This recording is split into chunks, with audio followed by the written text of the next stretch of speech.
Simwe. Praise Jesus. Hallelujah. Hallelujah. Muterera hangengaro namana kai. Praise Jesus. Irizuba turi hamurudu gundi ubwo kukizibwa. Today another time we are on healing. Waburyaha usibure indwara yawe n'uburwire bwawe. If you are here and you are sick, please say bye to your disease. Isa simwe. Praise Jesus. Yeah.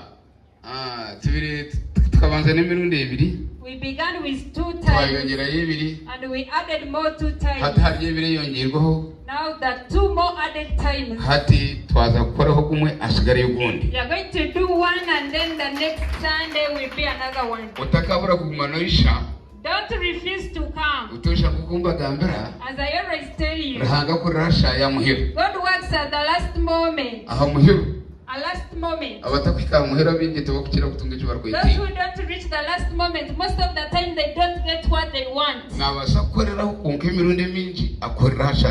Yes, God can work immediately, but most of the time He works at the last moment.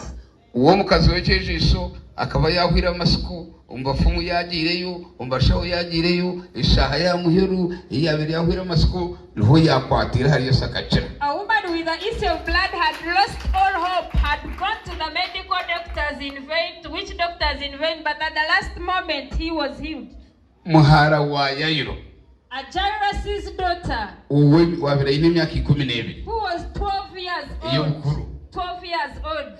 Yairo kuyahurire bya Yesu. When Jairus heard about Jesus, yaza kumweta ngo ayishatambira kahara. He came to call Jesus to come and heal his daughter. Kuba abiri baryo muhanda nubazo wa Yairo. On the way to Jairus' house, omukazi w'Yesu yataha. A woman with an issue of blood came in. Yakwatari Yesu. Touched on Jesus. Ekyo kikakyerereza Yesu okikuwa Yairo. That delayed Jesus from reaching Jairus' house. Yesu akemerera yabanza kurondo wa mukwataho Noha. Because Jesus stopped wanting to know who had touched him. Yesu akabuza.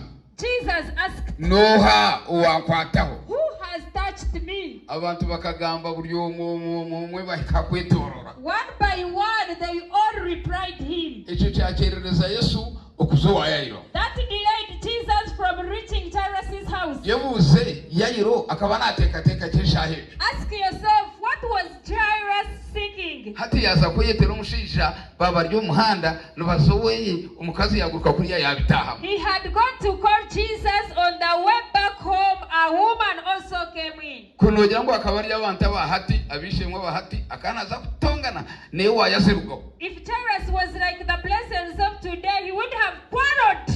Nango nakuyakire nta kukimanya ngo mukazi niwe yamukwataho niwe yamuretera kwemerera wakabire yabe naza kutongana no mukazi wo muri yako kani. He would have quarreled with the woman, but he didn't.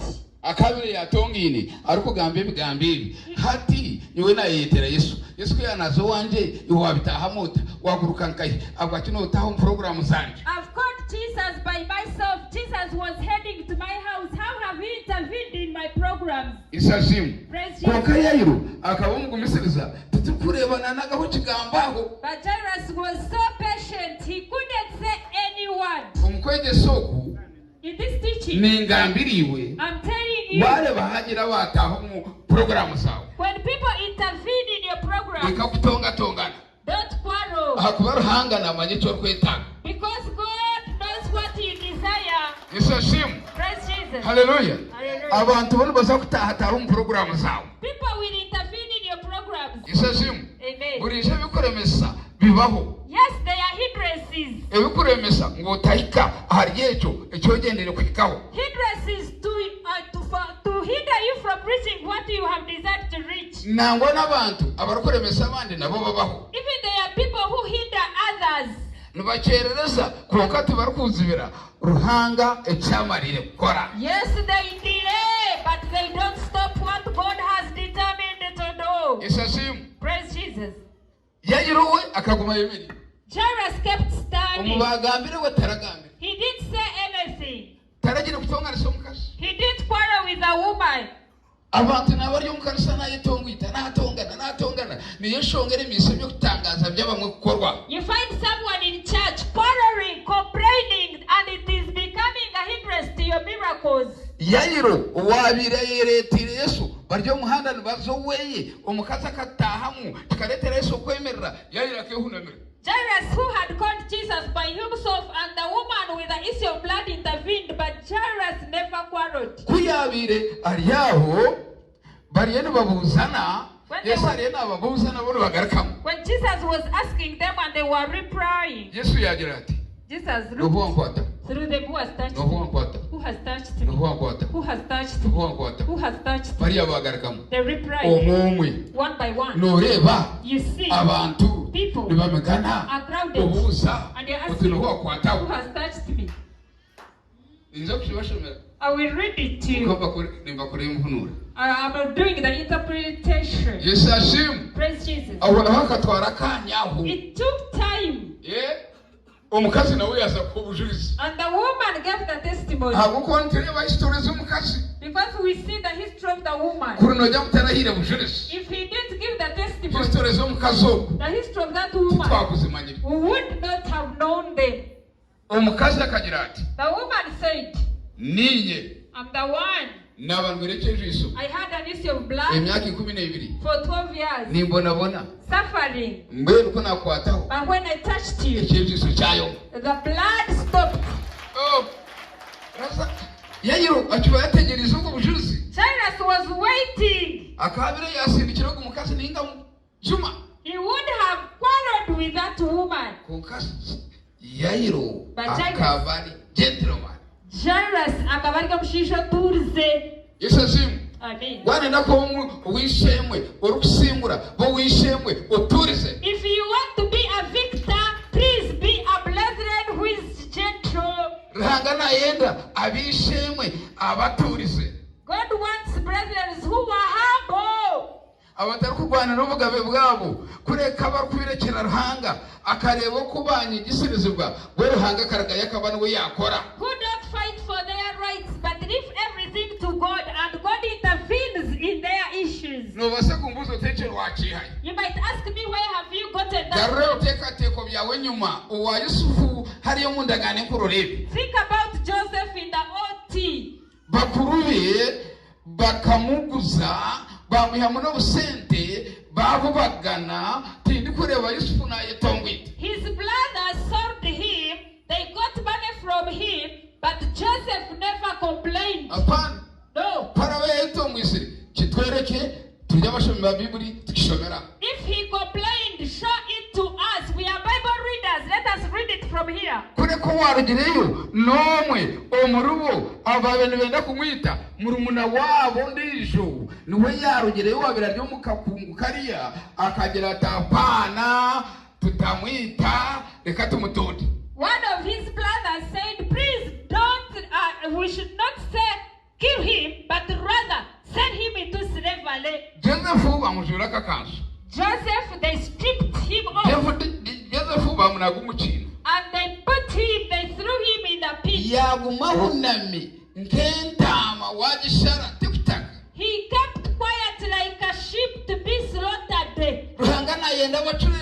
God wants humble people.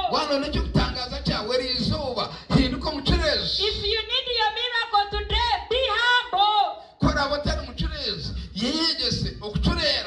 If you are not humble, train yourself to be humble. The Bible says that God loves the meek or the humble people. Amen. Hallelujah. Hallelujah. Be a Christian who is humble.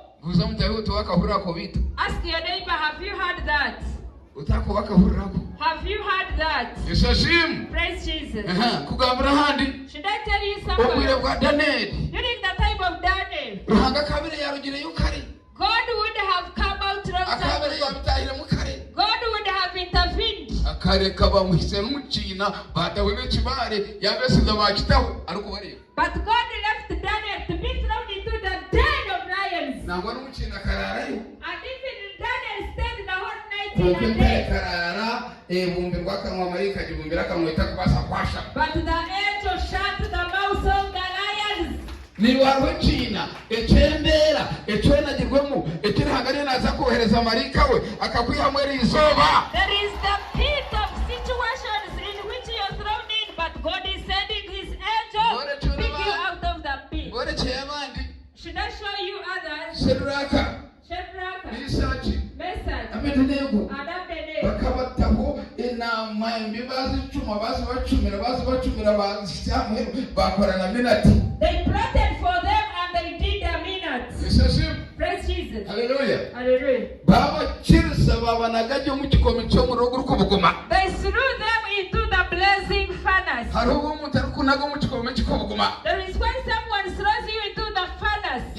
Nuko basaka gutera umuriro konka cyakora naco kiri inkomuriro. It might not be real fire, but what he has done to you is like fire. Gutera umuriro konka cyakora nebugambe byakozesa no kwiyakushisha nabyo nibyingana kikomi cy'umuriro. You might find the words he has spoken against you are as well as the furnace. Erizuba umureke akuyungaho byotari akubehera byotari akunaga mu kikomi cy'umuriro ruhangana aza kohereza mu wakana naza kwiho umuriro mu inzira ya Yesu waratane. But God is going to send the first one and he will pick you out of the furnace. Praise Jesus. Hallelujah. Amen. Nyoru kugamba ni mwendentumwa. I'm an apostle. Nabane ngamba ni mbadi mtungu butumwa obukuruga above. As I speak, I'm getting the message kurugani iguru. Ruhangara yo narabiramu ari naza kutaya iriwe erizoba. God is passing through me. He's going to visit you today. Praise Jesus. Kubahereze kubanaga bato mu kikomi cy'umuriro. When they were thrown into the furnace. Hashahenge yamuheru. At the last moment. Eyamana gabo gatachikora. While they were powerless. Yabanyabuzare batachiya. Even relatives wouldn't hope them. Abantu babo batachiya. Their friends couldn't hope them. In the midst of the furnace. That is when God sent the first one. Yes. Praise Jesus. At the last moment. The first one appeared in the furnace. In the furnace. In the middle of the furnace. You might be having problems. You are tormented. They are surrounding you. Problems have surrounded you. Praise Jesus. You are squeezed by the situation. And you have no escape. In the middle. At the last time. God wants to intervene in your issues. Yes. You might ask me, show us another one. Lazarus fell sick. They called for Jesus. They sent for Jesus, but he didn't come. He didn't come. For him not come, his delay does not mean that he will not raise your Lazarus. I'm speaking at the last time where people become hopeless and give up. And others backslide and leave salvation. The one who waits at the last time, he gets his miracle. Praise Jesus. Give God a very mighty clap and a shout. The man fell sick. He's a friend to Jesus. They sent for Jesus, but he didn't come. Think about this. You have a friend. A friend. You trusted him. Saying, why die? I will die. I will die with you. If someone tampers with you, tampers with me. So he fell sick.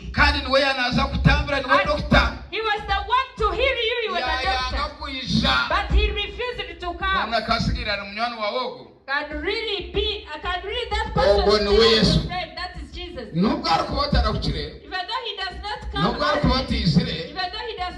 even though he was surrounded by the situation, naza kumara munywani wawe no mubizibu. Jesus will remain your friend even in problems. Yesu ashimwe. Praise Jesus. Hallelujah. Hallelujah. Kubabire baryaho. When they were there, Yesu acerererwa kwisha. Jesus had delayed to Lazaro come. yakaba. Lazarus died. Era abantu batandika kushemaje. And people complained. Mwena kanywana ki? What kind of a friend? What kind of a friend is Jesus? What did he want to do? You might be here, you are born again. Maybe you are tormented by the problem. They are your friends, your relatives, and even they are asking you, why did you get saved?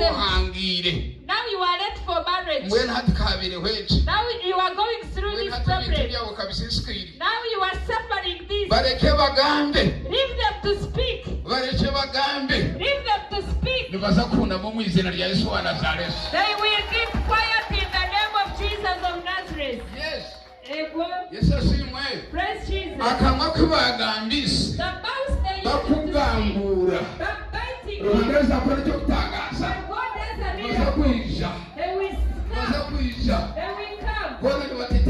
They will come trembling.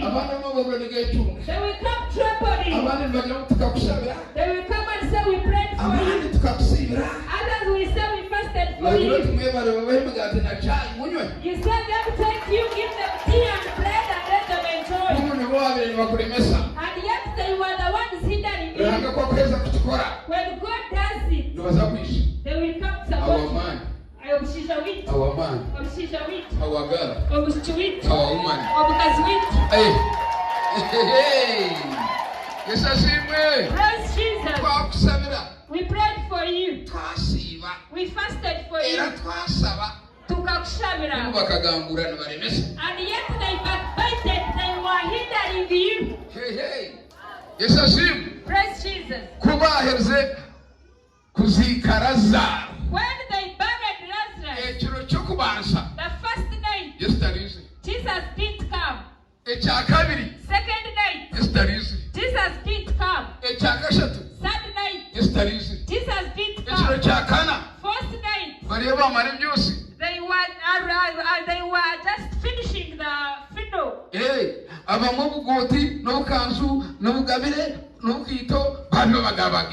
had even shared his clothes and sandals.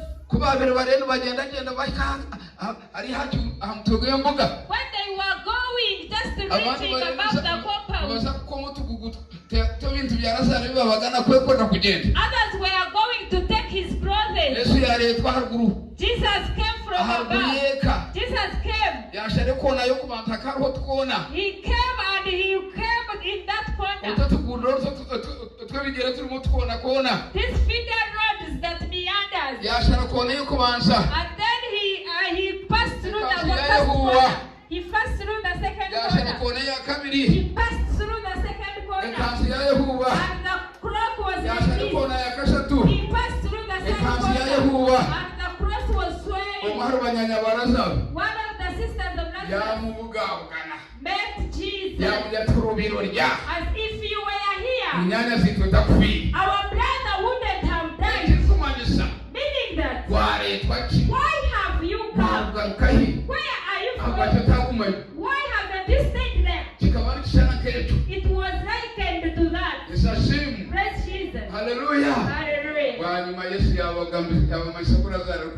And then Jesus told them that Lazarus will come back. They said, we know. He will resurrect on the last day. Yes. They are those who know that you are already wicked, they will meet you in heaven. I want to tell you, God is changing the program. They will see you happy, rejoicing in this world in the name of Jesus of Nazareth. Now let's go to the scripture. We start the gospel. We are going to read in Mark chapter 5 verse 25. Start from there. Yesu kukiza omukazi wa biragure cy'ejiso edingi kandi akabara omukazi uwabira amazire emyaka 12 agwirekeje iso nafa kubimunonga naraguza ombafu mubinji yamarire y'ebintu bye byona konka atari kucira kureka ukweyongera kurwara kuyawurire bya Yesu ije nyuma ye omuto gw'abantu yakora atijwaro ce akubakamya nagira ati no nakora abijwaro bye nkacira aho nayo cyezise ce cyayoma yayurra omubiri gwe kuyacerera kimwe ndwara ye Yesu kuyawurira amani gamu aho nawe yayundukira omuto gw'abantu yababuza ati noha owakora kijwaro canje abegeye bamugira bati noreba abantu binji nibakumigisiririza oti owankora noha yababuza amamisho kureba wakora eco konko mukazi abo kumanya iki yakorerwa yisha inobwoba natetema yagwansi omishoge yamugambira amazima gona Yesu yamugaruka mati mwana wanje ukwikiriza kwawe niko kwakukiza yegendere n'obusinji ukirire kimwe indwara yawe. Hallelujah. Hallelujah. Yesu asifiwe. Praise Jesus. Nobasa You can ubutwire no kurengireke. I've been hearing about this. Kokani ngenda kugamba. Erizoba. Today. Neza kubera ansya. It will be new to you. Neza kwata amagara gawe. It will touch your life. Isashim. Praise Jesus. Kachabe. Let us pray. Tata. Father. Umwizina. In the name Erya Yesu. of Jesus. Wa Nazareth. Of Nazareth. Na imerra. I'm standing here. Webare. Thank you. Ukumpakire. Forgive my opportunity to stand Omisho gawe. before you. Nomisho gabazana bawe. Before you made Nabintu bawe. and you made Tata ni ishaba. Father, I pray. Naza gambe kigambo. I'm going to speak the Ni word. ishaba. I pray. Onyikirize. Allow me. Yombo musindana. Be a vessel. Ugamba. Speak. Ugambe. Speak. Norabiro muri. Through me. Ekigambo kirarabiremo. The word. Kikore umurimo gwawe. Do your work. Kitambira abantu bawe. Heal your people. Kikomorera abantu bawe. Set free your people. Nakishabira. I prayed for Mu you. izina rya Yesu. In the name of Jesus Kristo. Christ. Mukama witu. Our Lord. Amina. Amen. Yesu asifiwe. Praise Jesus. Hallelujah. Amen. Hubiraho mutahi wawe. Wave to your neighbor. Mugambiro tutagujije. Tell people how that don't slumber. Mugambiro turaje kwambuka. We are about to cross.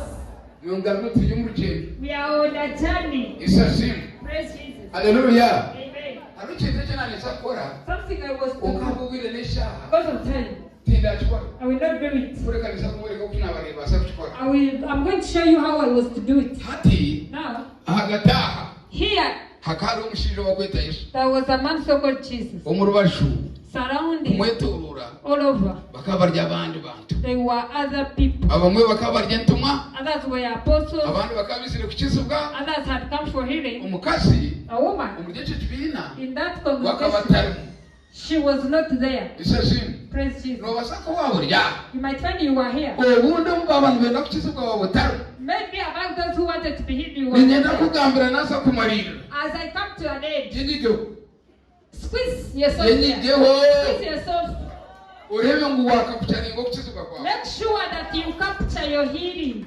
Isashim. Praise Jesus. Yesu ari hagati. Jesus was in the middle. Abantu bamwetori. People were surrounding him. Takubasa kwikwa. He could not be reached. Hariho n'abakozi bwa gadi. There are even who were bodyguards. Ibariyaho. They were there. Abashinja bariya. Those men Ababiri barya abashubi. who were fishermen. Takubasa kumujobotine mano tine kifuwa You kikubwa. cannot be a fisherman unless you're strong Echo kuterengasi. to just sail across. Buri obwire bakaba batavuga amatoga y'injini. By then they didn't have the ship of Egypt. Bakana bavuga isengasi. They used it to sail across Utine mano go kurura butimba. without having power and strength to pull the nets. Abandi Others, bakaba babiri barya abahoza. they were tax collectors. Town council Town council yaza kuronda umuhoza. to look for the tax collector. Muri buri obwire. During that time, Kero ndo mutina mani. a person would be strong. Akusaba umushoro ochanga gukwiye ukifuka kukwata. Asks you for the tax. If you refuse, Akukiza mani. he overpowers you. Bakarya abantu b'amani bakanyama. They were strong people. Abo bakanyama no bari betorera Yesu bahereza kuginduka entumwa. They were surrounding Jesus because they had become apostles. Omukazi akabatine urabu. The woman had no way out. Yesu ashimwe. Praise Jesus. Omukazi ogu. That's a woman. Omukigambo kyagambwa. According to the word. Wakyakwe watakyakwe. Whether maybe you have forgotten. I want to remind you that because akahamya she confessed that I can touch at his garment, I can be healed. How was he to touch the garment? And young people were surrounding Jesus. Jesus was in the middle. Jesus would not be reached. Where was the woman to pass to it? It necessitates to decide. And you determine. And you squeeze until you get what you want. Yes. Amen.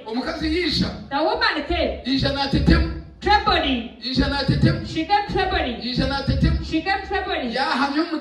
Confirmed in her heart. When I can touch his garment, it's enough. When I touch him, as long as I touch him, I'll be healed. Though they are bodyguards, though they are spectators, though they are opposers, me what I know, I will really move. I will move slowly by slowly. I don't want them to know me. Because there was a law that was saying when you touch someone with the issue of blood, you become unclean the whole day. The woman blocked the law and the record. She pressed through the crowd. She pressed through the crowd. Praise Jesus. Hallelujah. Akaza aharutezo. She was at risk. The woman trembling.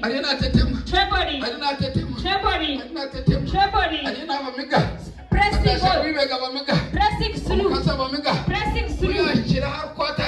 When she reached where she stretched out and touched Jesus. Yes. Praise Jesus. Hallelujah. When she touched the power of healing, of doing miracles, flow out. Let the woman immediately. Her hemorrhage that was there for 12 years, that had failed witch doctors, that had failed doctors, that had failed sorcerers, the issue of blood stopped instantly. I don't know whether you have understood. Let me take back.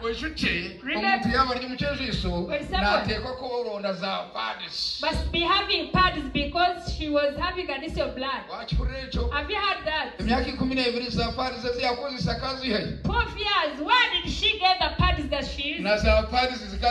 By then there were no sanitary pads. Some of you were here. The old women used to use clothes. Sanitary pads they kept later. And before. And even the woman didn't have the clothes. Let me think maybe she had clothes. Like hides, but maybe the clothing. Let us all think that she had clothing. Not so. Because she was dressing. Now this woman, her clothing, had cut all her clothing, using them as pads, cutting them, making pads.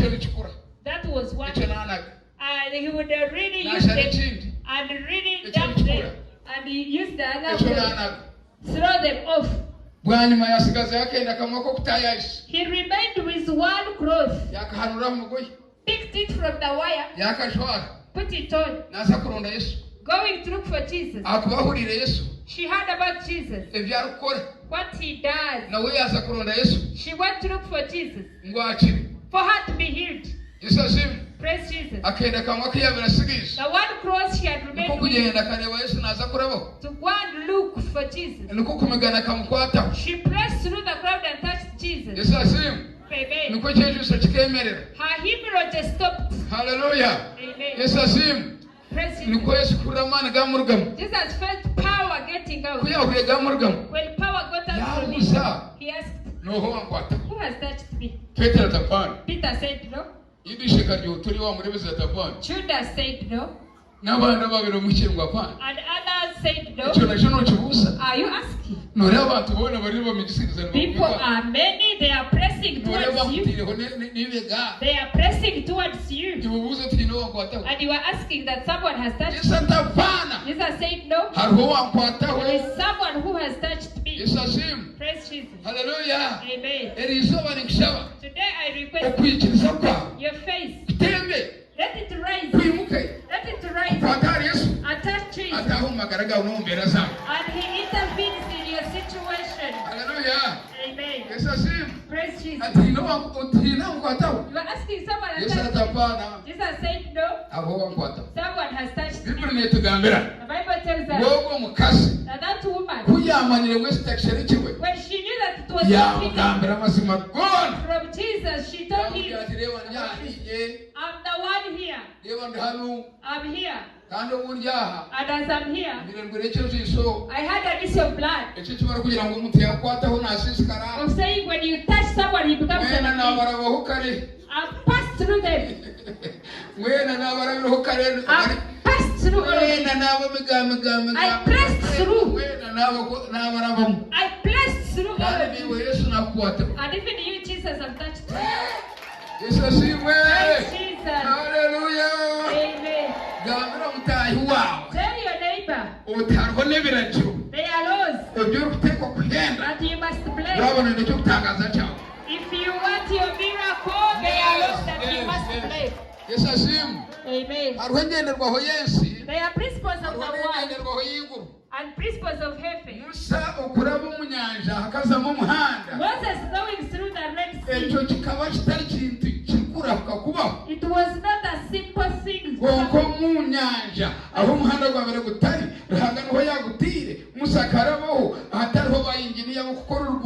there was no way in the sea, God made a way for them, and there were no engineers to make a road. The laws of the sea and the bleach, Moses broke them. Ubwo mukasi ebiragiro baramukwateho nasibasizikire okurenza izuba akabihenda. When you touch her, you stay unclean for the whole day. She broke that law. Ati kuyabihenzire abakazi murya mustamye ngashija noriyo mushonga notarimu echo kikahwa. That was done. Women, we are free in the house of the Lord. Praise Jesus. Hallelujah. Amen. I will not talk again about Jairus.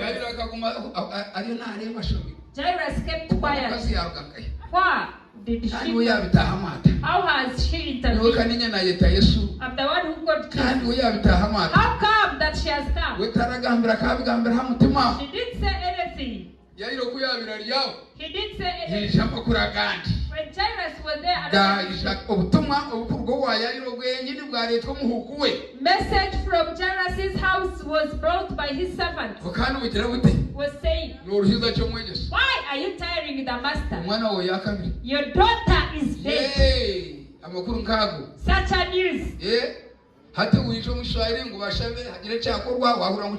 You come to Kiswahili to be prayed for something to be done, and you hear it's done. It's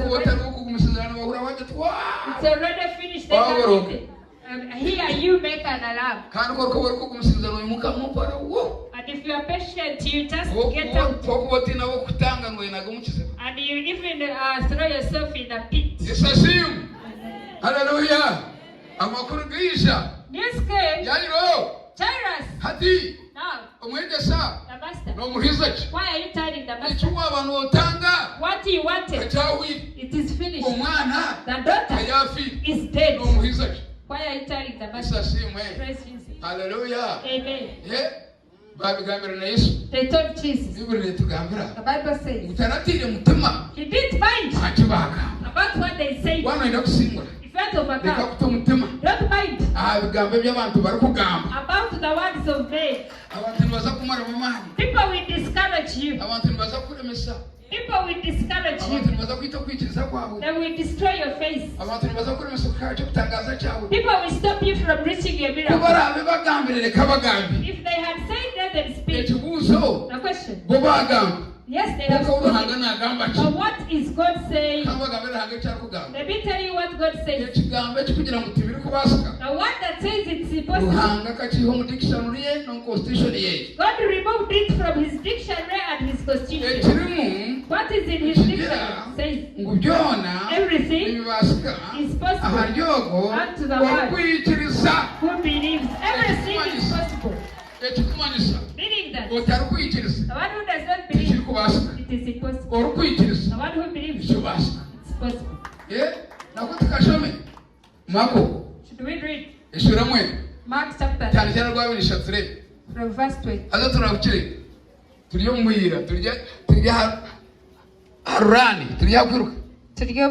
Marko shura mwenda ntagira ati Yesu yamugira ati wangira ngu kundabe nimbasa ego yona nibasika aryogo rukwikiriza. Everything is possible unto the one who believes. Ask your neighbor, have you heard? Everything is possible. Everything is possible unto the one who believes. Someone who does not believe they are impossible.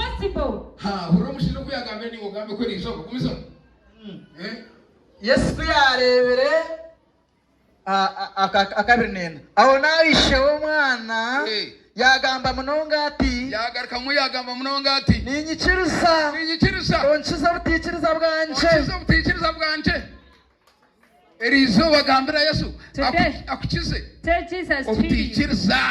to heal you of your unbelief. Join the class of believers. Join the class of believers. That is where God wants to find you. He finds you when you are sick and he didn't see when you are healed. Should I tell you something else? Luke chapter 1 verse 37. Read.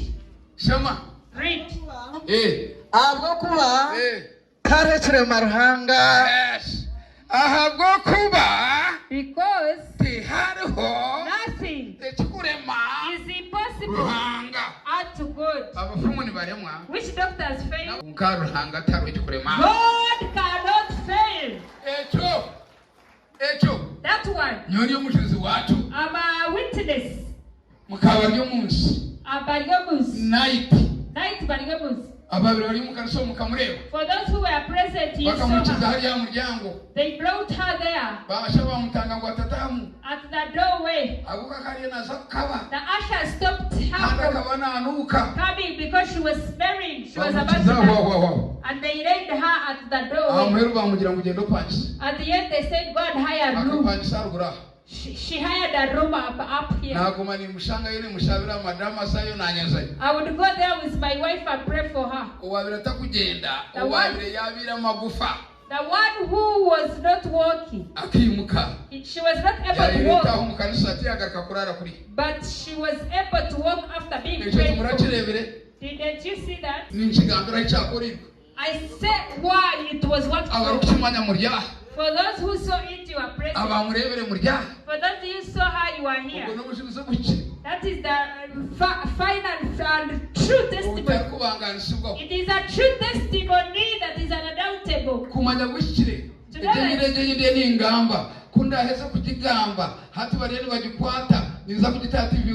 I will put it on TV West. Praise Jesus. Hallelujah. Amen. And she will be at home. She will see. Should I tell you something? Stand up and wave to the people. This is the wife. Amen. She had a cancer of the throat. They wanted to palliate him. So they decided to pierce the stomach and feed him from the stomach. kuba bene benda kukikora as they had wanted to do wano that, mukazi we bakaromanya cyama ukiri they knew what the secret was. ijaha They came. twamushabira We prayed for him. omushiza akakira The man got healed yagarukayo and went back. baronda kansa yabura They checked him and they found that na hati taine kansa he was cancer free up to omukyala today. waryaha The wife is here. nimwe babere bariho n'umukimanya Even you who were around, you know. ekitakubasika abantu What is impossible aruhanga unto God? nikibasika Unto God it is esa possible. shimwe Praise Jesus. tera ruhanga egaro n'amana kari Give God a very mighty hand. omukyala ruhanga Man of God, oba kweta yubu please God Job. yubu Job. omuri yubu In Job, eshurana n'ibiri chapter 42, orunyiri rwo kubanza verse 1 hamwe n'urwa kabiri and verse 2. shomaho mubwira Read. shomaho bwanyuma yobu yagarukamo mukamati yesu nimanya ko uri kubasa byona ekyo kandi tariho kiri kubasa kuzibira cyo marire gukora aho yesu azimu Praise Jesus. yubu Job yagaruka mu ruhanga nagira ati replied, God saying, nimanya I ko know uri kubasa byona you are able to do everything. wacyura Have you heard? kandi And tariho no one uri kubasa can okuzibira stop you okuremesa Stop you ekyo mariye gukora from doing what you do. omufumu The witch omurogo the sister, omurogo the sister ogotwire nakuroga who has been bewitched tari kubasa kuremesa cannot ruhanga stop okukomorera mu izina rya yesu God from delivering you in the name of Jesus. yesu azimu Praise Jesus. nobasha kuburya You might be here. bakurogire You were bewitched. nebakurogise And what they bewitched you na hafu yawe bakagitwara and they took your half sleep. hafu yawe yabuzire Your half sleep that bagitwara you lost. bagitamu ibirogo They took it bagikomaho ibari and they tied it baginaga hagati mu nyanja threw it in the sea. nigenda kugambira I n'isoba want to tell you today, omwoyo wahanga naza kushuma the Spirit of God will naza come kushuma and will move down. naza kushuma Will move down nakugira nti naza kushuma to the sea. nakugira nti naza kushuma Saying, kandi gargamo be repeating. omwoyo wahanga naza kushuma The Spirit will move into naza the sea. kutaha hagati omu nyanja aho bakomire akwireyo Will move into the sea and will set you free. yesu ashimwe Praise Jesus. babaza kuburya You might be here. bakomere mbaga yawe They bewitched you that you should not marry. bakomere mbaga yawe They bewitched you that you shouldn't marry. nigenda kugambira I n'isoba want to tell you today, omwoyo wahanga ryaha the Spirit of God is here. ayo naza kugaha bakomire He's going to go where they ayo are, naza kugaha bakomire to find you where you are ayo taken. naza kurihayo embaga yawe Going to pick you ayo up. naza kurihayo obushwere bwawe Going to deliver your abo body. bakomere ngo tarizara Maybe they bound you. nigenda kugambira I want to tell you, torifo ry'engumba you will not die barren. yoza kuba umutsire You will be a parent omu izina rya yesu in the name of Jesus wa nazaresi of Nazareth. hariho omuntu ryaha There is someone here. ubutumwa obu Who's this buryo message? obutumwa bwawe Is your message? bwakire Receive the message. bwakire Receive the message. bwakire Receive the message. izoberi Today n'izuba ryawe is your day. eshaaha eki Right n'eshaaha now yawe is your time. otwire komere You are bound nka razaro like Lazarus, bo babiri bakomere who was tied bamutira mu kituru in the grave. batireho n'ekibari Pressed the stone. kubaza ku mbaga z'ekibari When they rolled away the yesu stone, yagira ati umukomo uragenda Jesus said, untie him and let him go. ubwo razaro yahereze kuzuka yemerera akomere And Lazarus had been raised. ngenda kugambira n'izuba I want to tell you, icyo kutangaza cyawe your miracle kikazuka kare rose long time kitwire ago gikomere has been bound. kitwire gikomere Has been bound. eri izuba Today, yesu yatukomorera Jesus has yesu said, yatukomorera Jesus has said, yesu yatukomorera yesu yatukomorera yesu yatukomorera yesu